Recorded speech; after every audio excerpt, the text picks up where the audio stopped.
I love what I do and I love being invested in these cases, but I could not go to bed at night if I was making a living off of that and not giving back in some way, not making a difference. And again, people who do the news, like there's difference, having a salary. Like I've got a whole team now. We've got 30 people that work here and we're providing livelihoods for them.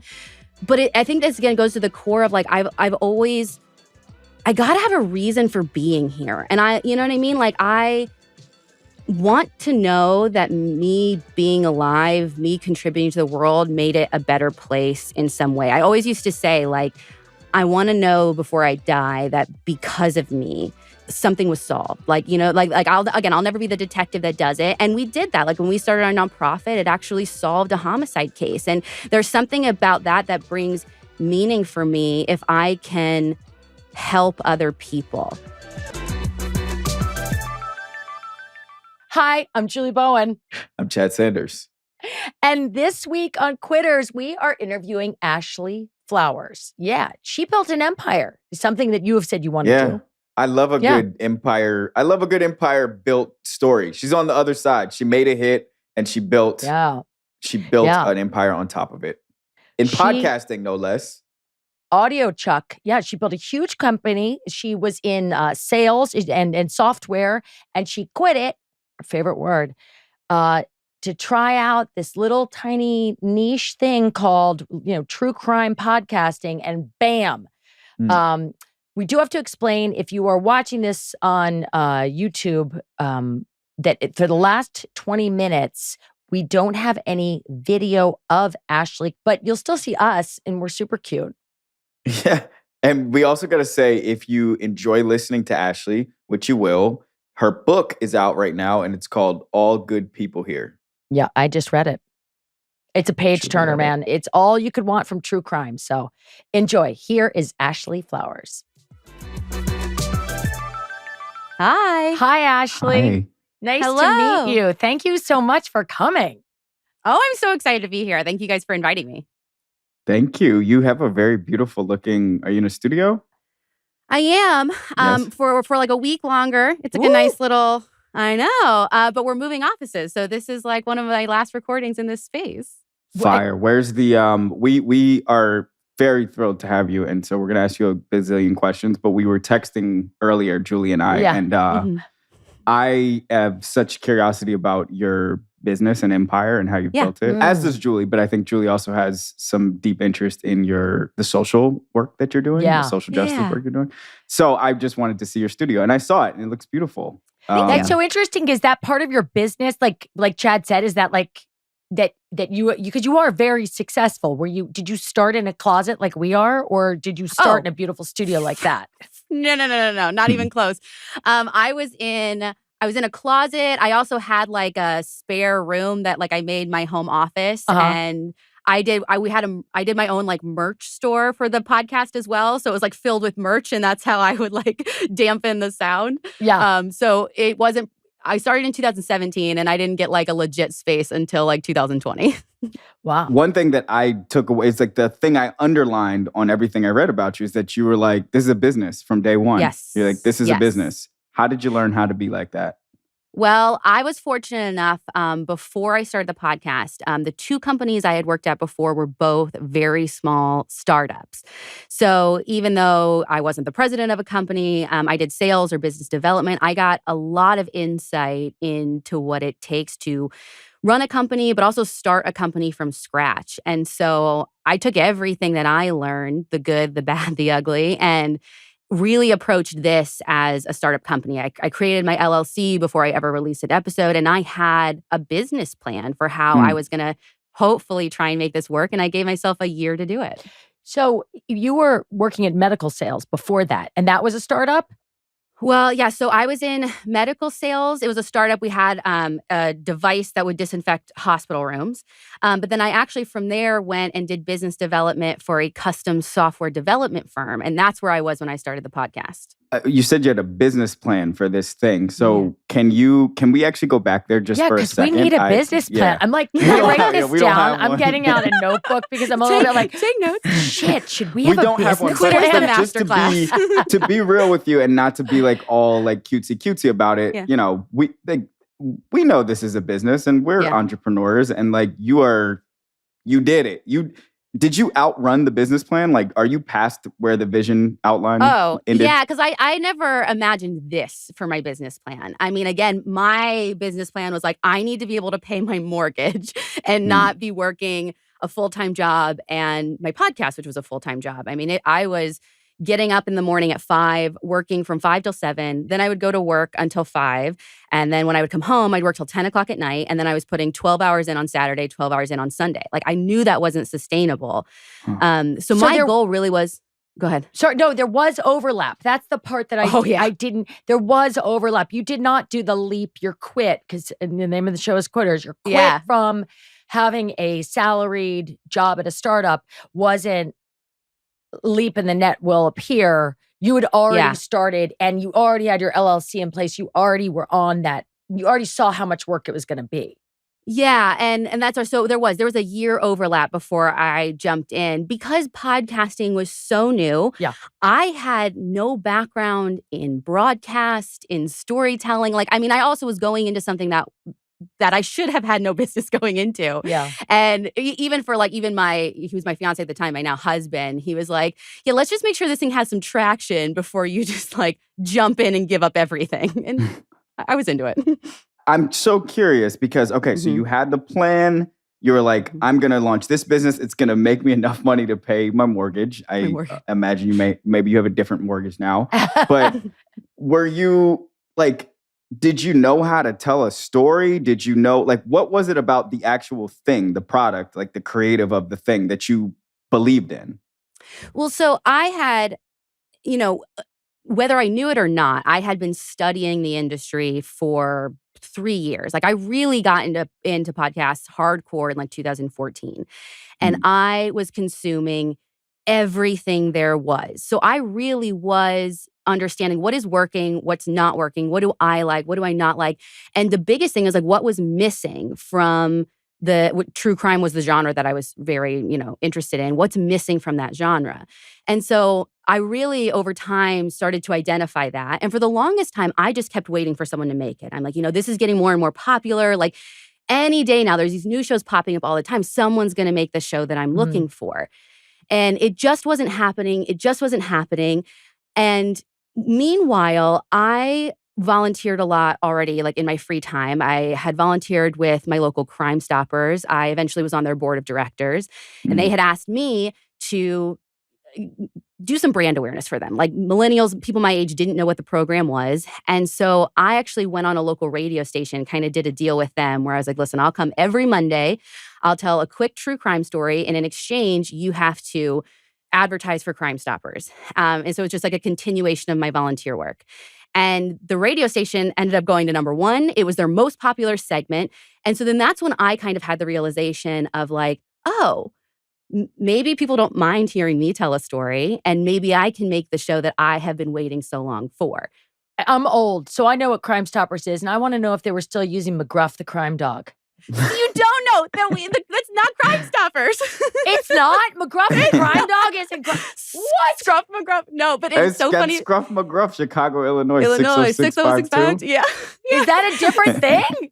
It's a totally different thing, but it's amazing that you say that because if you listen to like a very early episode of Crime Junkie, I had like baked in ads for Crimestoppers, and there's one all about how everyone thinks it's Scruff McGruff. Oh my God. I love it. So you were always interested though in crime. And I'm going back to Chad's point about it being a business. That just dovetailed, or were you like, well, okay, he's the biggest money makers in podcasts. Crime, sex, and celebrity. And I don't want to talk about, like, were there other, were you narrowing it down, or was it always crime for you? It was always true crime for me. Me and Britt used to joke that if we were going to do anything else, it was going to be like a Project Runway recap show. Yeah. But I'm glad that we went this route. Oh, please, can I be a guest on that? Yes. No, it really was. And I honestly attribute this to a lot of our success is that even though I wanted this to be a business, again, not an empire, I just want to be able to pay my bills.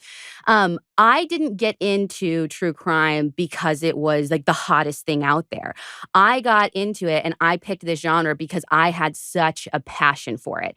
And to me, I don't think that's something that you can fake. And I really believe that I am my audience. And so that I was able to connect with them and give them something that they wanted in a way that I think anyone who just tried to come into this space because they thought it was hot or popular, I don't think they could do that.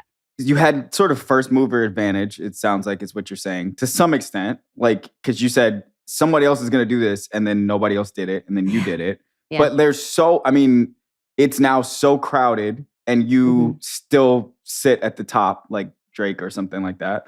Like, why the Drake of podcasting. Yeah, I mean, you had first mover advantage. You had a really good hook, which is, the true crime genre. But like, what do you think it is about you? I mean, obviously passion, but I'm just curious, like, why are you? Why do you think you're the one? I think it's a lot of hard work that I don't know that everyone has in them or has the time for it. I mean, the time of my life, I didn't have a kid. I wasn't, although I was with my now husband, like we weren't married. I had the time to put in, or I guess we got married right at the beginning, but he was getting his master's. So this took an amount of work that I think is really, really, really difficult. And I was willing to do the hard work. Like it didn't just come. I had to push for it. I also think that there's something relatable about me and even Britt, my best friend, my co-host, in that we're still here in Indianapolis. Like a lot of the podcasts are being made out of New York and out of LA. And so many people have like come up with us. Like they were there 4.5 years ago in the beginning when me and Britt were working full-time jobs. And we were just doing this because we loved it and we were trying to make it work. And they've seen us grow. They've grown with us. And I don't know if they see a little bit of themselves. And like, again, these girls who should not have been given a platform, like in any other industry, we couldn't have gotten to radio. We couldn't have gotten into TV. But that's something that is so magical about podcasting is there was nothing that could keep someone like me from the middle of nowhere, Indiana, from making the biggest true crime podcast. You have your own platform. You just said you've created Audiochuck, which is your platform. And Chad and I know, as fairly recent podcasters, that's where the money goes away, is when somebody else is producing you and taking a massive percentage. How did that figure into your original business plan too? Well, I always wanted to do most of our stuff internally. Again, I wanted to have some kind of control. I also think that the things I didn't know played a little into my advantage because I didn't know what help was out there. Right. Like I producer was like such a foreign word to me. Like I didn't even understand what that would mean for a podcast. And so it was very much like, if you're going to make this happen, you don't have the connections or resources. You've got to figure it out yourself. And I did. I figured it out myself. And in doing so here in Indiana, I was able to do it really economically, which played into my ability to continually being able to reinvest into the show and grow it. As a connecting point, I want to share that I used to work in tech as well. I worked at Google out of college, and then I went to a tech startup. And similarly, I quit and did not build a podcasting empire, but I did quit. And I know eventually, this show really is about telling the stories of people who quit something. And I think that sort of the low-hanging fruit, like the obvious thing that you left behind, was that career path for this one, which was a risk for you. But did you leave like another version of yourself in that world, in the tech world? Or is this who you've been, like, as a through line? I mean, I think this person who's been invested in true crime has been the through line. I never thought, though, like I never grew up and was like, I'm going to have my own business. I'm going to be an entrepreneur. I just kept looking for the thing that I was great at. I constantly have like reinvented myself. Again, out of college, I did biomedical research. I did genetics research at Notre Dame. And then I went into medical sales. And then when I gave that up, I went into custom software. And so I kind of made a joke that like, I don't stay in a career. Like I want to try new things. I want to reinvent myself. And I've loved doing that. I don't feel like I gave anything up. And in my life, again, I feel like, and I can remember feeling this way ever since I was like in high school. I remember being like, I can be good at a lot of things. I fake it till you make it, or even just be like, listen, I've got enough skills that I can figure something out. But I could never find the thing that I was great at until I found this. And it was like, I'm glad that I tried new things and I took the leap from different industries, because otherwise, like, again, if you're not loving what you're doing, how are you ever going to find something else? Like, if I didn't try my hand at podcasting, though I had no experience whatsoever, I would have never found the thing that I truly now believe that I'm great at and was meant to do. So you knew it was a business, and this is sort of like, this is one of the pivots that I know you've had to make in the 4 years, or wait, now it's been 5 years, right? Since you started your podcast. It'll be 5 years in December. Yeah, okay. So 4.5.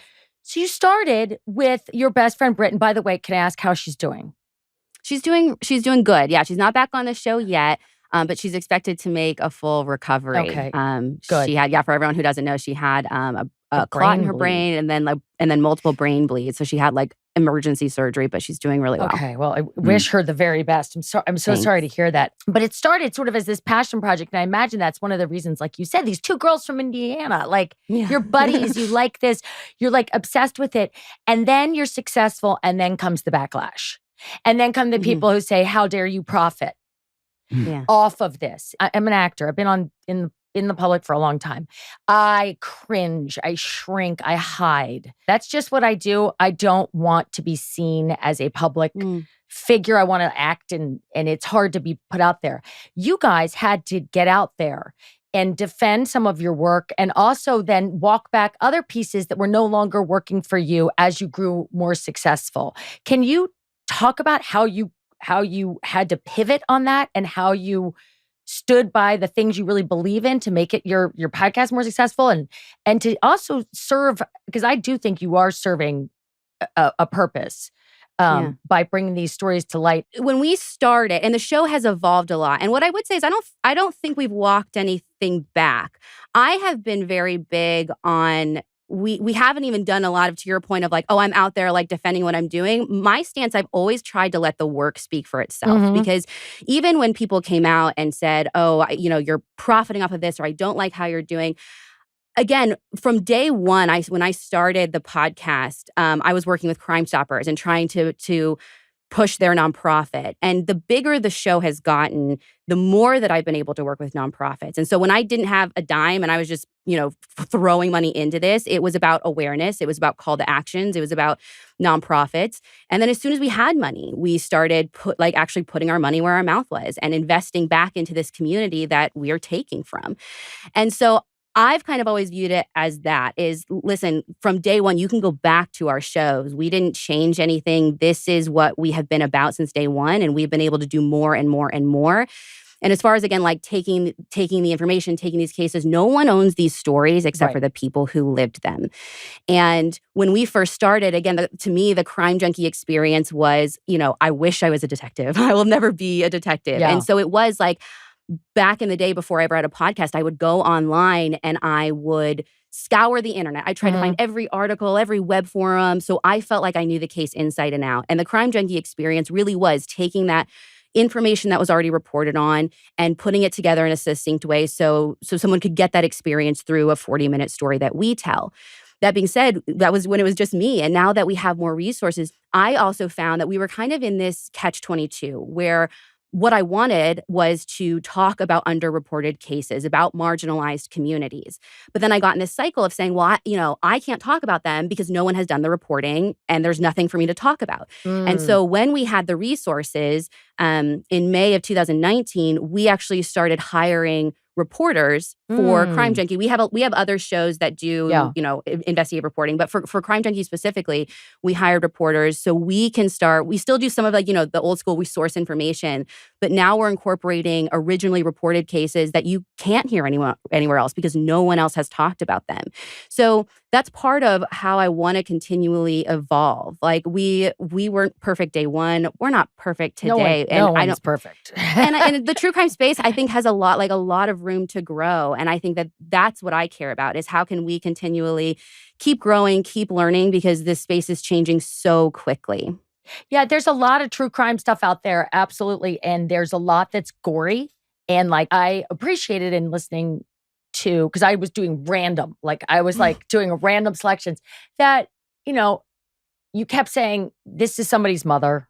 This was somebody's son. Just remember, like, as crazy. Yes, he was drunk. Yes, he was here, but his mother still lives and has to live with this every day. And that there's always sort of a call to action. I was really impressed and moved by that. You remind me of David Simon, the creator of The Wire, because he was like, oh man, the Zoom, I can't see your face, but I hope you're smiling, because I think of that as a really high compliment, but I mean it. I love The Wire. Yeah. So because like this genuine curiosity that you had and concern for, this type of crime, like, or many types of crime, birthed like something very special creatively and very big creatively. And now it's like you kind of have to be entrepreneur, social activist, and artist, which you basically already were.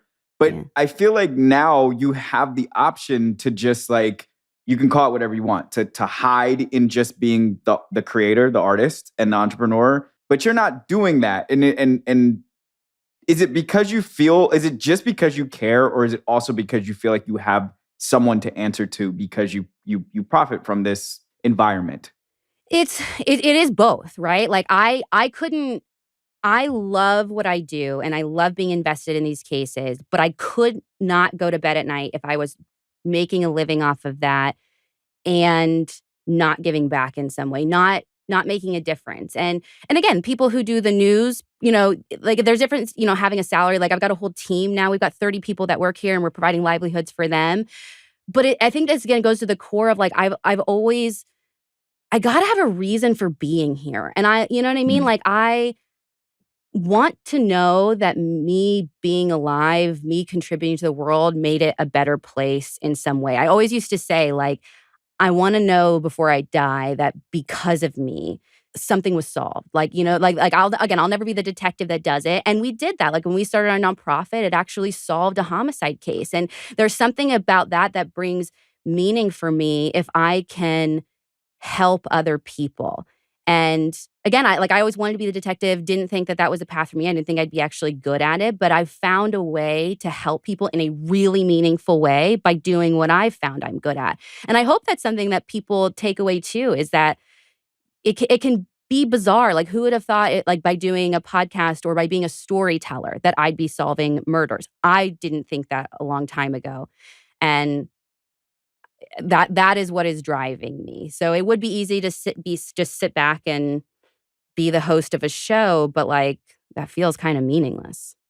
You also sort of remind, and I mean this as a compliment, like you sort of remind me of the people who I know. I'm nervous. Who did. I know you are. He's like, I mean it as a compliment. Okay. Including me. I know, you're like, don't be offended, but. I mean this as, no, this is not a don't be offended, but I feel like you're going to feel me when I say the words. Like, I think something about your energy reminds me of some of the people that did really well in software sales at Google specifically. Like, energy, intonation, like passion for the thing that they're like selling. But I'm curious, like, did you learn anything about how to tell a story from doing sales in software? Like, or am I forcing something there?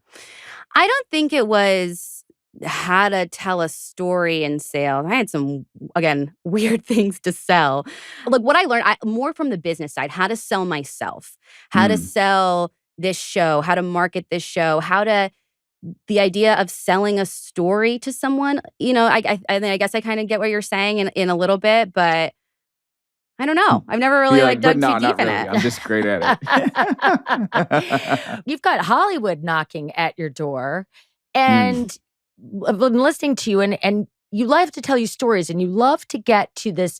You love to kind of sharpen the pencil down to this point where you leave the podcast going, somebody was in that building. Somebody drove by that school. Somebody pulling it all the threads of the story together and making a really good narrative and leaving it open-ended too, which is hard. It's because it's not satisfying, and yet you have to leave it in a place where it goes. And now we are open, like call, write, look into it, do whatever you can. That is sort of this passionate work, and it gives back. And then a big fat Hollywood agency calls and says, we want to sign you and we're going to make TV shows and all that. And do you feel like you're turning your back on something, or you're just giving a wider voice to these people who don't have a voice anymore?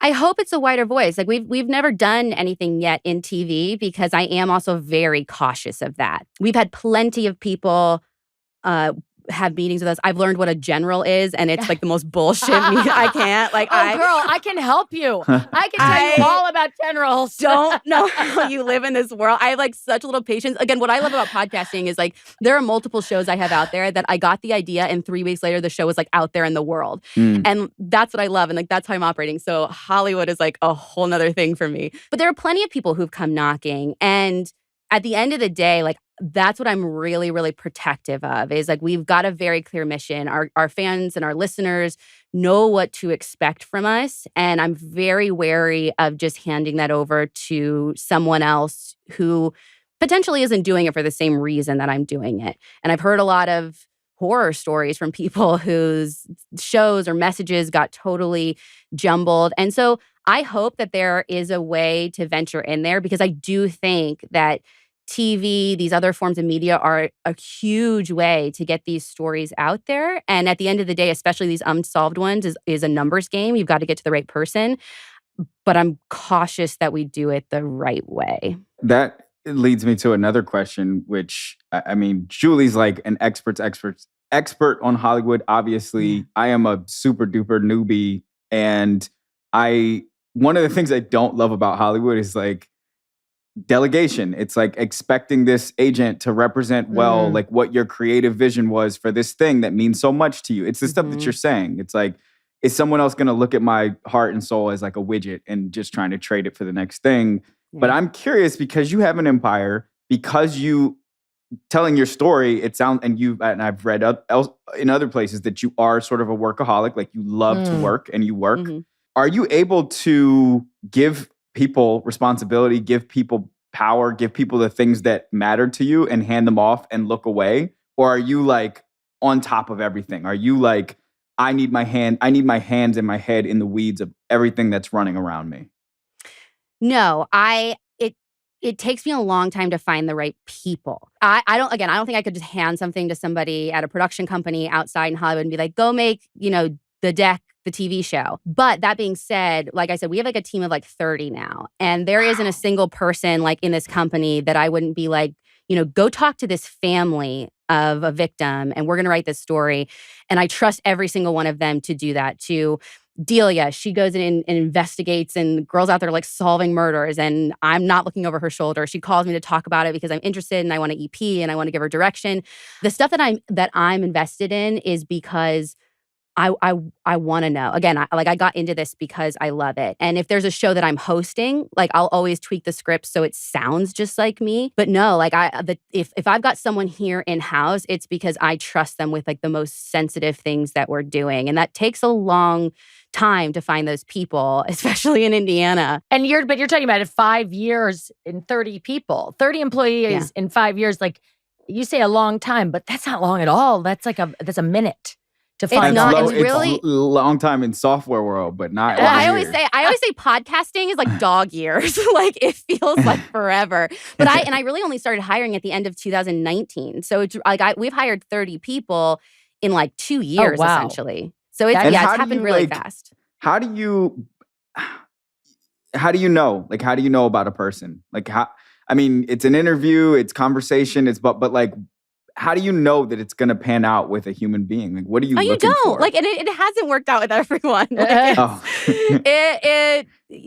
to me, like, the most important thing is someone's character, which, like, I hope to learn about. People can tell you whatever they want in an interview. Right. But, like, there are some telling questions for me. Like, again, our tentpole pillar, if you will, is our advocacy work. And so I always, like, ask people in their interviews, like, what social issues are you passionate about and how have you gotten involved?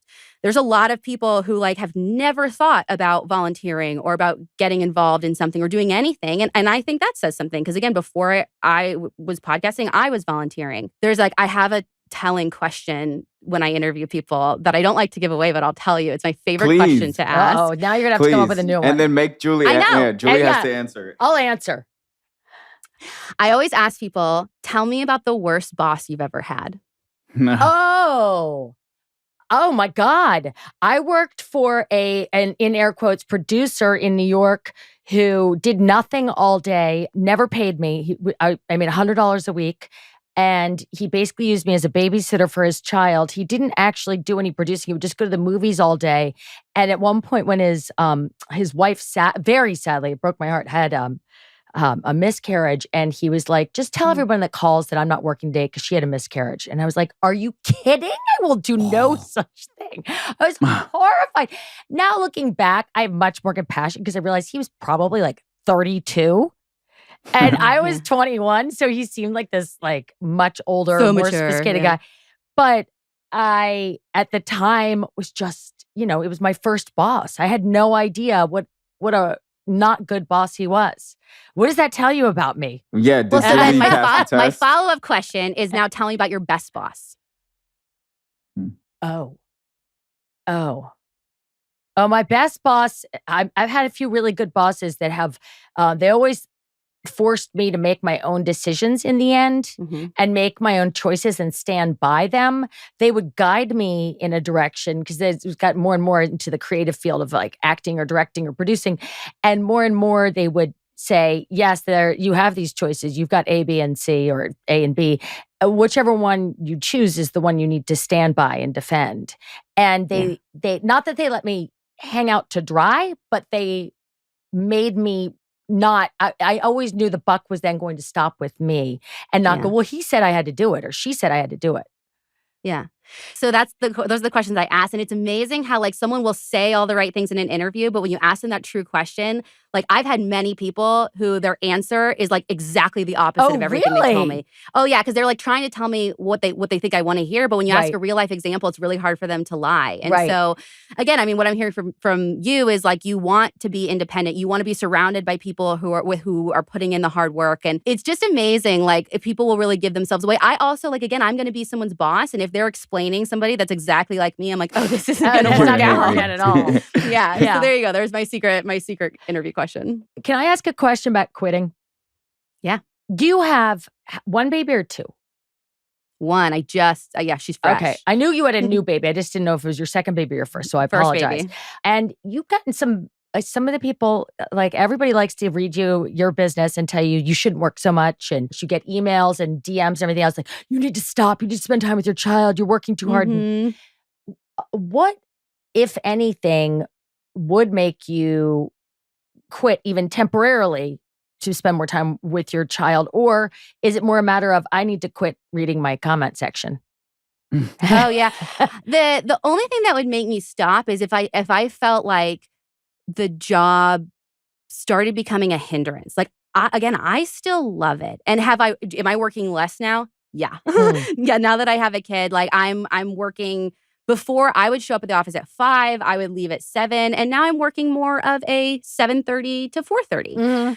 But I want my daughter to see me love something. Like if I didn't have a passion or something that I was working towards, I think I would be really unhappy. And there's no way that I would be a good mother to her if I was unhappy. And so the second that this job doesn't make me happy, the second I'm, again, not doing something positive for the world, the second that I stop liking being a business owner, that's when I roll it back. But I'm not rolling it back just because I have a kid. Right. I could actually, I think, do a lot more harm than good. So you have a full life, you have a family, you have a humming business, you have artistic expression, you have your social activism, like you have so many things.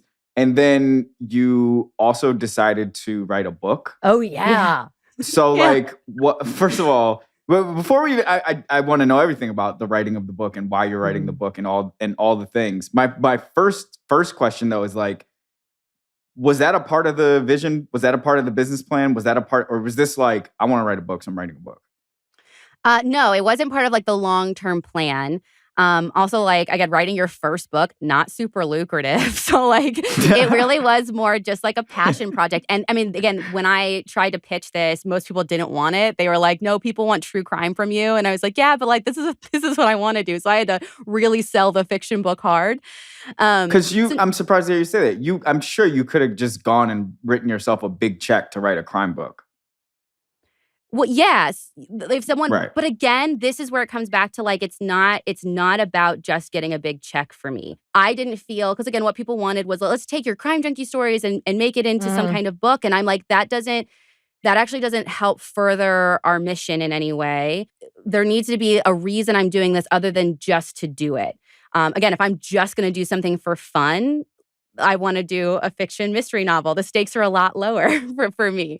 So it was just something that I had been passionate about. I mean, this is kind of how my crime junkie journey started. Like when I was younger, my mom would read me Agatha Christie, and I would read all these fiction mystery novels. So while this feels, I think, to people who know me for true crime and podcasting, like a departure, part of it for me feels like I'm going back to what started this whole thing for me in the first place. So it's really storytelling. It's really those original stories that were being told.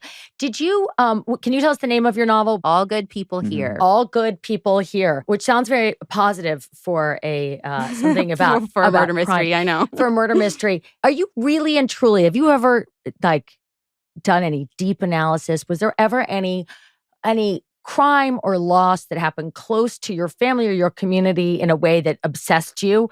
Or did this really just become an interest and a passion for you as a child with your mom? It just became an interest and a passion. And it's funny that you say that because originally in the book that I wrote, so it's about this journalist who is in Indianapolis, comes back to her small town, and a girl goes missing, and it might be tied to this 20-year-old crime that has gone unsolved. And originally, again, with my editor, I was like, she's like, okay, well, what tie does this woman have to this town or this mystery? And I'm like, nothing. Like, I was like, there's people like me all over the world. Wow, that's so interesting. We have no ties. We're just so invested. Like, and they could not wrap their heads around it. So it was one of the things I actually had to like change and edit in the book is she ended up being like neighbors with this young girl. They were actually friends because they're like, no one will ever buy that you can be invested in true crime without being touched by it. What is it about true crime? Like, why does it stick? Like, why do people love it? Well, I always say that I think there's two reasons. I think that in our minds, we like resolution and we like things to make sense. And so with unsolved cases or even solved ones, like we can't wrap our head around why someone else would do that. And we keep constantly looking for the thing that's going to make it make sense. And I think that's just how our brains work. They're attracted to these mysteries because we want to solve them. We don't like things left undone. We also want to protect ourselves.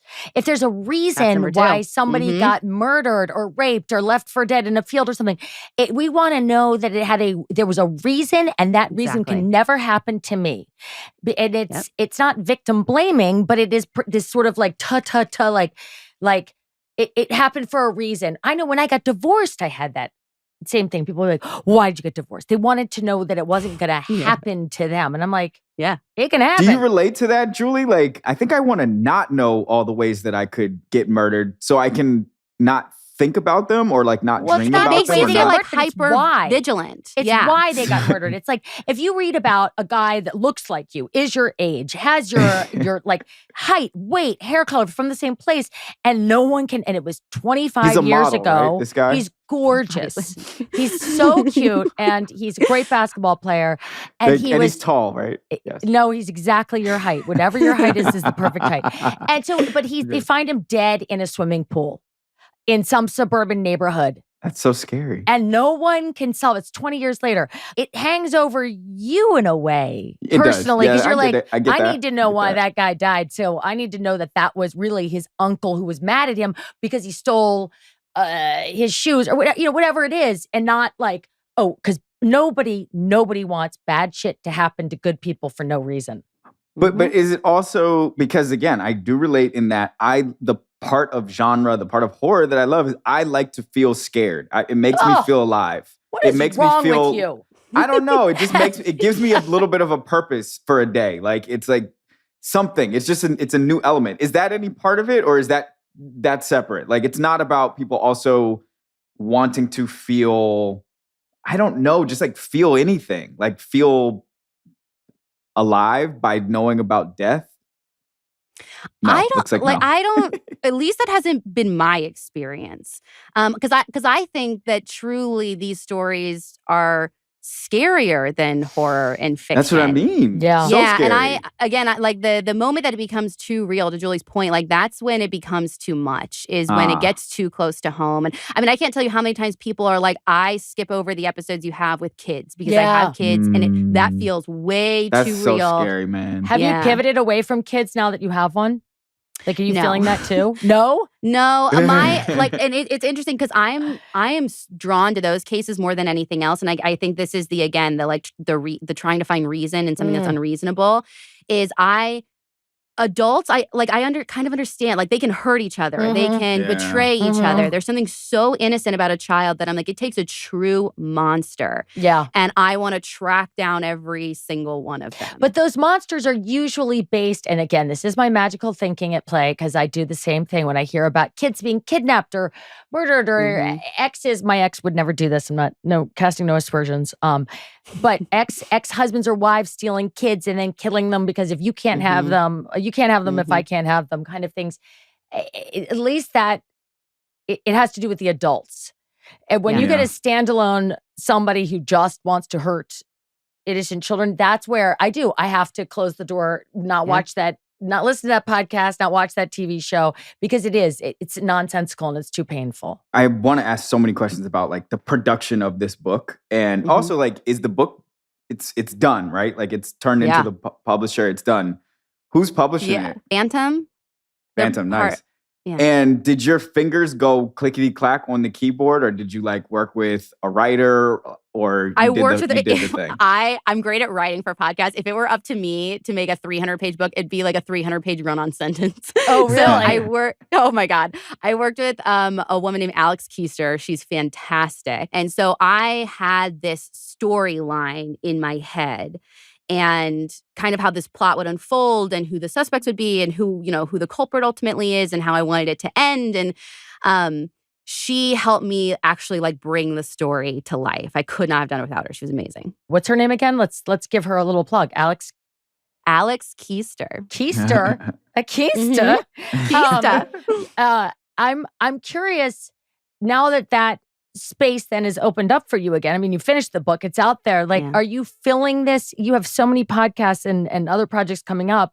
Are you uncomfortable with empty space? Can you not have that in your life? Empty time? Well, now my space is filled with a baby. Yeah. So I think the time that I was like doing the book, and me and Alex were on Zooms constantly and sticky notes and storylines. And I think truly, like, now that that's taken away, it has provided room. And again, in me hiring all these people, that's taken stuff off of me and provided me room. So I feel like I can be the mother that I want to be. I definitely don't feel like I'm just sitting on my hands right now. Oh, no. Do you still it does not seem so. No, not at all. Do you still consume podcasts the way that you used to? Or are you like, enough? I mean, I don't have as much time anymore. I definitely don't feel like enough. I'm constantly looking for like the latest, the greatest, the newest. I still am looking for the true crime investigative series. What did I just listen to recently? There's a really good one called Dead End that was like good investigative journalism. But a lot, like, I have a 40-minute commute to the office. So that's really my podcast time, or if I get to take my dog on a walk. And did you see I'll Be Gone in the Dark? I did, yeah. So good. Yeah, I can't stop thinking about that as you talk. The one about Patton Oswalt's wife, Michelle McNamara, was this close to solving, to proving Unreal. that 3 different serial killers were actually one serial killer, and then they all solve it after she passes. All these people come together, these crime junkies, and they actually solve it based on the information that she had gathered and the clues that she sort of put together. It's a fantastic, but terrifying. Do you ever get that terrifying feeling like she described having while you're going through some of the investigations that you are? Not so much in Crime Junkie or The Deck. That's a different story every week, so we don't get to live in those for very long. But we have a show called Counterclock that is like a real, truly investigative journalism. She's turning up new leads, hunting down witnesses and suspects, and there have been seasons of that have felt potentially unsafe and have gotten a little scary. Oof. But luckily everything's been fine. Do you have like security? Just out of curiosity, Yes. No, like we actually have been like guards and cameras all around her. Of course. Yeah. I What could she see said. just like one like $300 a day gentleman or lady. Yeah. No, but we have been like really cautious about it. Like we don't put our website or our address on anything. We've got like a PO box that we use, and even our office. Like we don't put a sign out front of the office because we don't want people to really know where we are. So, I mean, what about the fact that you've got that podcast, The Deck, which is based on a deck of cards that has the most wanted unsolved. How do I say? Yeah, not even the most wanted. It's almost like they're Hail Mary. Oh, okay. So these decks are filled with cases that have just gone so cold, and there's truly like nothing else that can be done except for they're hoping someone comes forward with information. And so every week we cover a different case that's on one of those cards. But they hand these decks of cards out in prisons, yeah. In the hopes that prisoners will go, oh yeah, right? I mean, like, oh, I remember hearing this about so-and-so, and like, we'll give information. Yeah. Does that give you extra, like Chad was saying, a little bit more cause for pause that you're going to get call from Indianapolis jail, correctional facility, call from, and you're like, no. Luckily, we're not making the cards or distributing them. Like they're made by the departments, and all the call to actions we have go directly to police. Does that mean like someone isn't going to become fascinated, obsessed? I don't know. Not yet. Knock on wood. I mean, that's your Hollywood story, though, where they're not getting through to the FBI or they're not getting through to their police department. They end up calling you in the middle of the hunting night, down the podcaster, and that's it, man. That's your CBS Hollywood show starts next week. Julie, you're very silly. Julie's so funny, man. I like two times a pod. I'm like, oh yeah, this is like a comedic genius. Yeah. I just want to know what you can see from up there, because you came in and the industry was like 5 years old ish, or let's say like 7 years old or something like that. Now it's like 10 to 12 years old. You're like the whale. You're like one of the whales. And do you think obviously now there's like a gazillion of these things popping up every second. We're here like as one of these little minnows popping up. Like, what do you think's going to happen? Because you're kind of like a business visionary. Can you tell us the answers? I think that what we're going to see is honestly the idea of what a podcast really was, I think is going away, which is a little sad. I think podcasts, though they'll, I think, continue to use that word, are turning into shows. And I think they're becoming like platform agnostic. And so the way we subscribe to Hulu or HBO for like specific shows, I think that that's going to happen more and more. I go to Spotify for this show that I love, and Apple for this show that I love, and Amazon for this show that I love.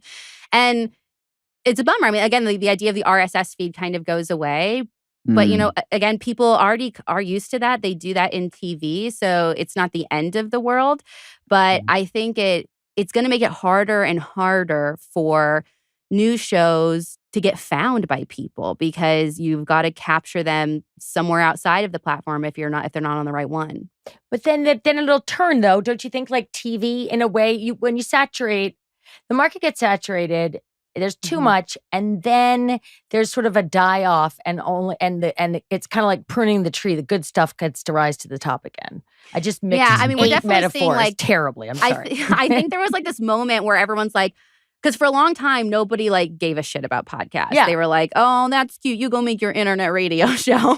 And then all of a sudden, these bigger deals started happening, and they're like, and everyone was like, "Oh my God, there's money to be made," and kind of just like threw money at it. We're just making shows right and left, again, without I think that like thoughtful idea of like, what is the purpose of this? What void are we filling? And a lot of people were just making the same show over and over. So I do think that's true. I think that when people threw so much at it, not everything can be successful. And I think that there is a moment too for people to ride out if they're loving what they're doing, and if they're really believing that you're serving an audience with a show that you're making, that you can't get it anywhere else. The rest of the noise will go away. I have to imagine that like the big studios have probably tried to buy your whole world a zillion times. Are you polite when you tell them no, or is it more of like a fuck off? Good God. I'm If she said, polite. don't say fuck off. Never say fuck off. Well, I was going to say I'm a woman, and so I can't be rude, or I can't even like be not super nice, or I'll be like a huge bitch. But no, like I still want to work with all of the studios, right? Like I like doing co-productions. I've done stuff with Parcast and Spotify. I don't want to alienate anyone or, again, make myself like this. Like, she's going to be independent forever. So it has been just like, hey, it doesn't make any sense for me. Thank you for the offer, but like, no, thank you. But it's also always, it doesn't make any sense right now. Yeah. It's right now. I had a baby and then 2 years later had twins. And my life, I mean, yeah, trust me. I like hear you do your stuff for Pampers and like the blowouts and the diapers and all that stuff, your ads. And I'm like, with twins. It's so real. I can still smell it. And your life might change. Your priorities might change. You can have all kinds of things change. And God bless you. I hope you sell for, if at that time you call them and go, yeah, and here's my price. And it's $1 gajillion. And you have to give 15% of it to victims' rights organizations or whatever it is. That's my loose pitch for you to take into your agent. Thank you. You're welcome. I'm happy to represent. I won't take a percentage at all. But is there anything that you think would make you ever quit besides not liking it? Anything that would make you want to pivot away? If I ever thought that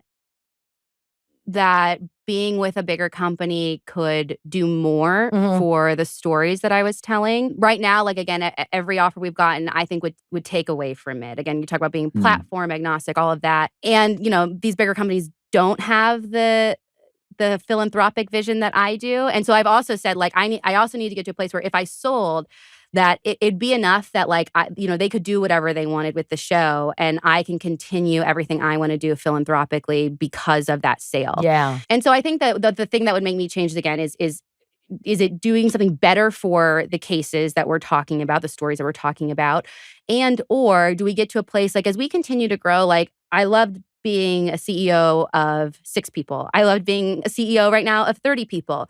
But I keep saying, like, I don't think but I used to say, well, my company will never be more than 10 people. And now I'm at 30. And so would I want to be a CEO of a company that had 200 people? I don't know. You don't want to do the all hands with the little Janet Jackson overhead microphone. HR is like, it's babysitting adults. And I love every person that works here. You two are getting so into your tech past right now, the Venn diagram. You're like, I don't even know what that just meant. What did that mean? That all hands with a what? All hands. We could do like a stand up in the morning. All hands with the mic like this. And you're like, get fired up, everybody. We're selling widgets. You mean like a Zappos? Like meeting, like I've seen these like a WeWork situation. Yeah, like think about Steve Jobs up on his little stage over his, But they do that every morning?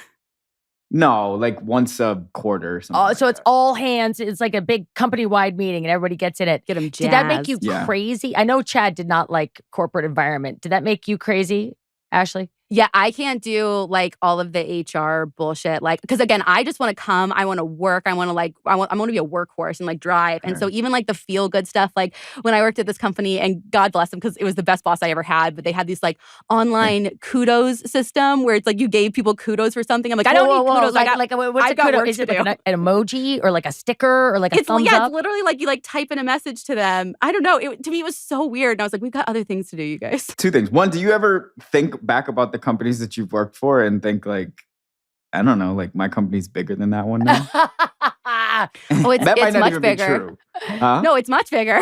But again, they were very tiny startups. Yeah, well, I do because again, when you talk about worst boss, best boss. So the first startup was the worst boss I've ever had. So and he treated me so poorly that I love being like, I don't need you. Like, I did something so much better. And then the second boss that I had, best boss I've ever had, he and I still talk all the time. And I hired his software company to build our fan club app. So we're still super close. Nice. I asked you about polite or fuck off.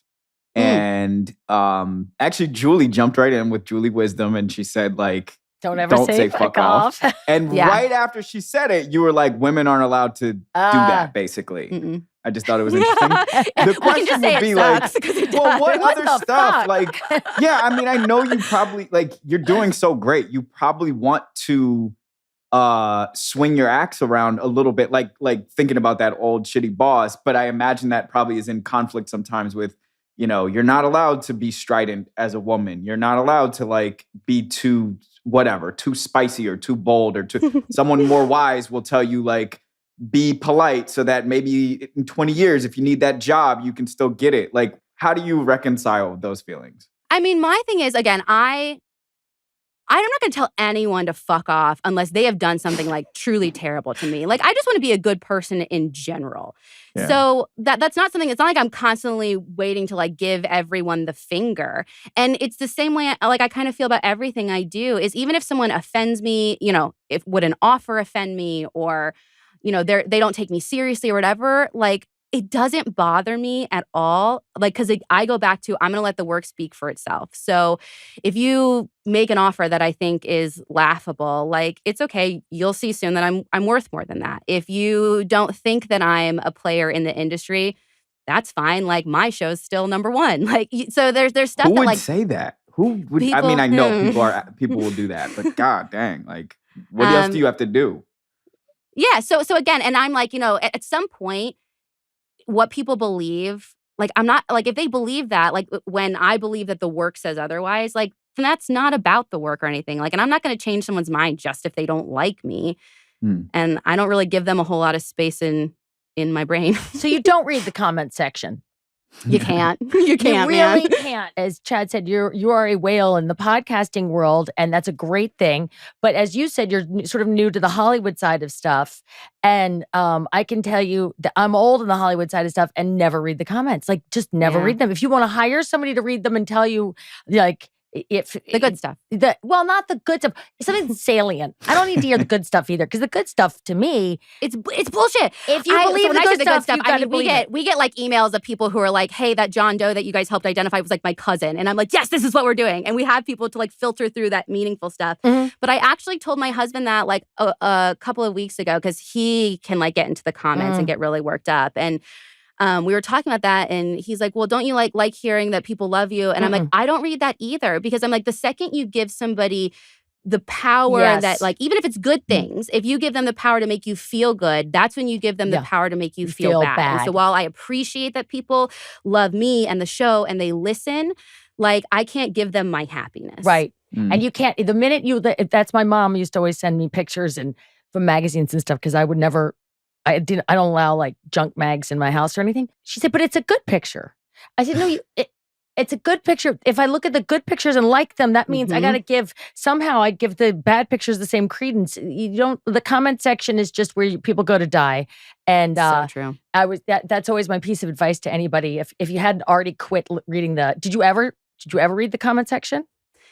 Yeah, so early on, I mean, we were like, because we were shocked that people were listening. Yeah. Like, again, we didn't come from this world, and so we would read them, and then we would get so worked up when someone, because I think it comes from a place of like, you don't understand what we're trying to do, and you want to explain. The minute you're explaining, you're losing, and then eventually, I just got so busy doing the work that you couldn't read the comments. And that's perfectly fine. So Julie's so disciplined about her, like, horse blinders.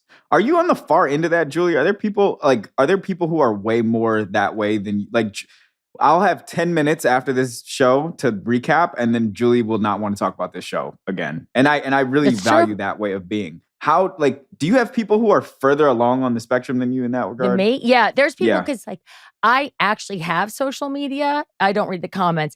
I know people who don't even have, like, many people whom I love and respect, who are like, I don't even have the social media. Like, so I'd say I'm at one end, I'm sort of at an 8 or on the continuum, but there are 10s of like, nope. I put out what I want to put out, and how you receive it is 100% your business. But I do actually have social media. Ashley, you're entering a new industry, which is publishing. I don't even know how to name industries anymore, but I guess it's book publishing, because you're kind of already in publishing.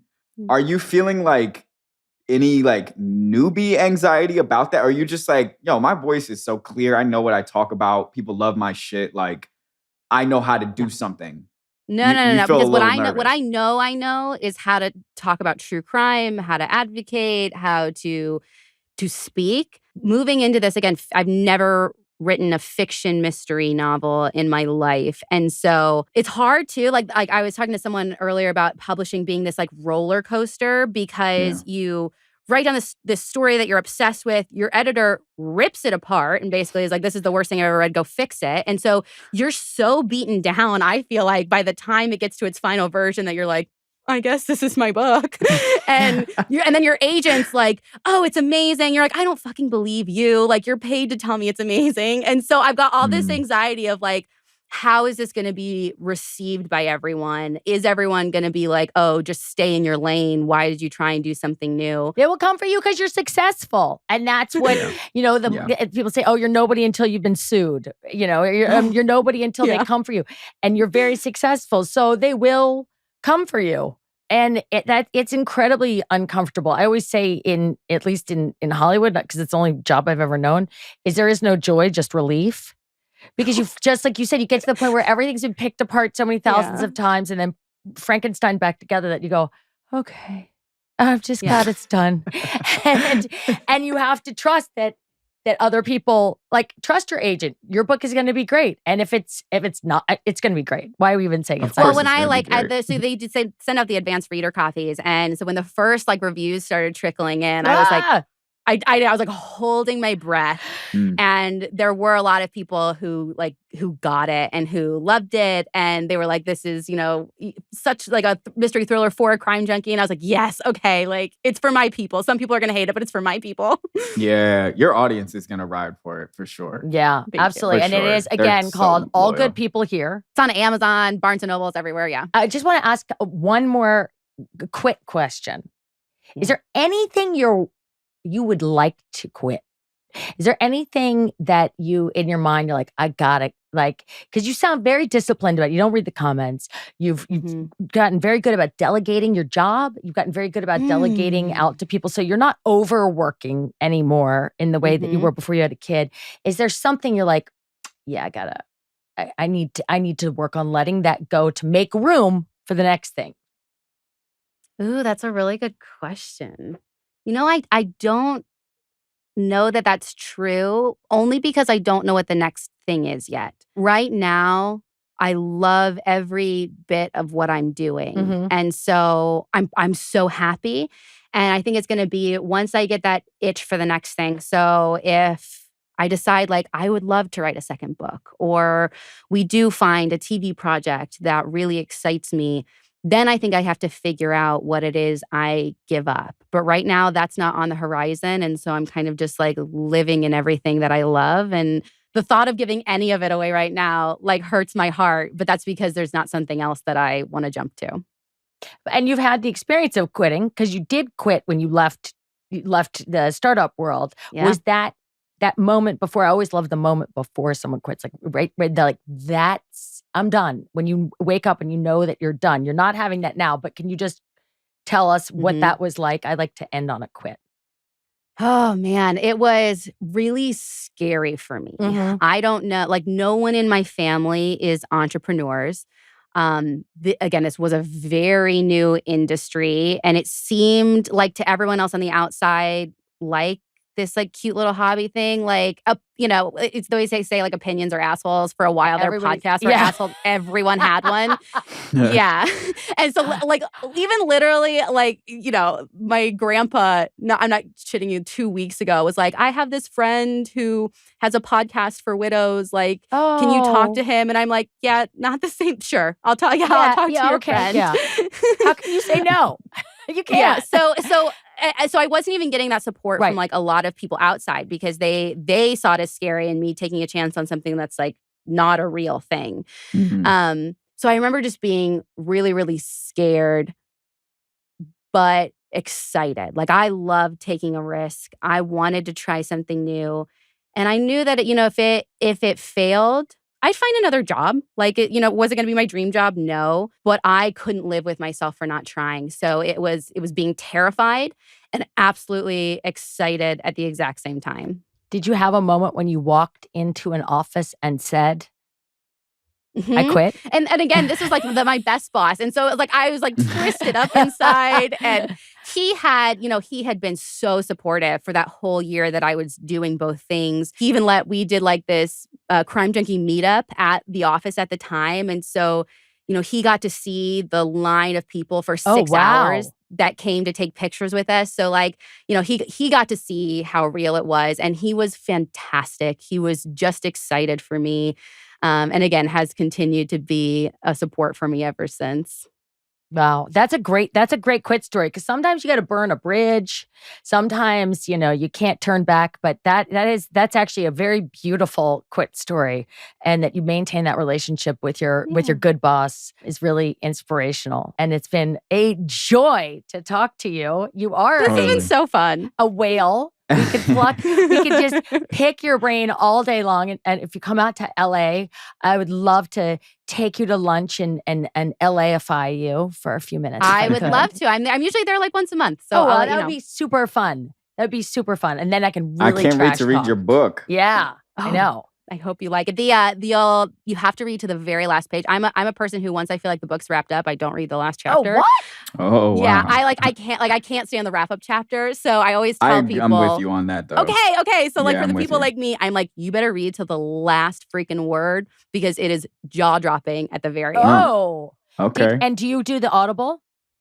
Did you read the audio? No, and everyone wants me to, but I think it's because they're so used to me in podcast. I can't do voices. There's all these female voices, male voices. I would be terrible. So I keep telling people. Nothing? So I read the epilogue is what I read. Is just the epilogue, because I think it would actually let people down. I am not a voice actor. I'll listen to books, and if it has a bad reader, it could be the best book in the world. And if it's a bad reader, I'm like, out, done. I'm the this same. Is not happening. And I got two people. The book is told in multiple perspectives. Yeah. So I have two different people who are reading those. But I'm the same way. So I was really picky with picking whose voice I liked. That didn't grind me. Yeah.